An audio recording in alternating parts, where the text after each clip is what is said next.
योगेन चित्तस्य पदेन वाचा मलं शरीरस्य च वैद्यकेन योपाकरोत्तमप्रवरं मुनीनां पतञ्जलिं प्राञ्जलिरानतोऽस्मि।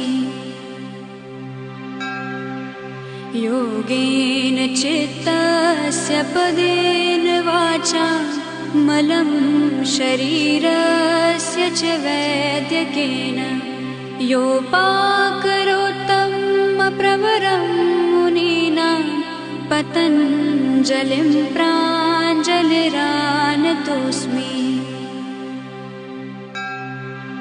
योगेन चित्तस्य पदेन वाचा मलं शरीरस्य च वैद्यकेन